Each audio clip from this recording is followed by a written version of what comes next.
ඒ පහවසරේදී අපි බලමු 10 වසරේදී මොකද්ද කරේ කියලා.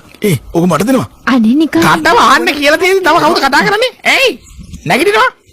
මම කියන්නේ ඇහෙන්නේ නැද්ද? අනේ කියන්න එපා. නෑ මං කියනවා. එයි උත්තර දෙනවා. මොකද්ද ඔය දෙන්නගේ තියෙන ප්‍රශ්නේ? සර් මගේ කලිසම ඇතුලේ ඇට දෙකක් තිබ්බා. මොකද කිව්වේ?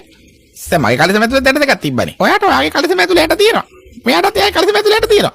මටත් තියෙනවා මගේ කලිසම ඇතුලේ ඇට. කාරණේ හැම ළමෙක්ටම එයාගේ කලිසම ඇතුලේ ඇට දෙකක් තියෙනවා. කොහොමද ඒක ප්‍රශ්නයක් වෙන්නේ? පැහැදිලි කරන්න. සර් මෙයා කියනවා ඒව මට පෙන්නන්න කියලා. ඈ බං.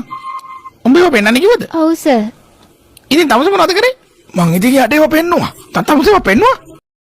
ඒ කොහොමද? සර් ඒක තිබ්බේ බංකෝ යට සර්. මෙයා කියන්නේ ඇත්තද? ඔයාලා ඒක දැක්කද? ඈ? ඔව් සර්. ඔව් සර්. එයා ඒක දැක්ක ගමන් ඒව කඩාගෙන දිව්වා. කඩාගෙන දුවනද? ඔව් සර් හොඳට තිබ්බා. යකෝ ඒක වගකඩුවක් නෙවෙයි නිකන් දෙකෙන් එකක් විතරයි. කරුණාකරලා ඒක අපහු මෙයාට දෙන්න. සර් ඒක නම් වෙන්නේ අපි ඒකට ගොඩක් කැමතියි. මොකද කියන්නේ? ඕගොල්ලෝ ඒක අපහු දෙන්නේ? මොකද ඔයා ඒකට කරන්න යන්නේ? අපි ඒකෙන් බජන්ස් එකක් කරනවා ගෙදරදී. බජන්ස්? යකෝ මේ කිලෝ මාර ඩයල්නේ. මල්ලි සෝරි පුතේ. ඔයා බය වෙන්න එපා. මට තේරෙන ඔයගොල්ලෝගේ වේදනාව. සමහර දේවල් තියෙන්න ඕන තැන්වල. ඒ වගේ දේවල් ඔයගොල්ලෝට තියන්න නැති නෑනේ. හරි හොඳයි. මං ඒක ආපහු දෙන්න. හැබැයි ඔයාගේ අපිට ඉලව්වට මම දෙන්න. ගහනවා. යකෝ මගේ යට ඉල්ලන්න.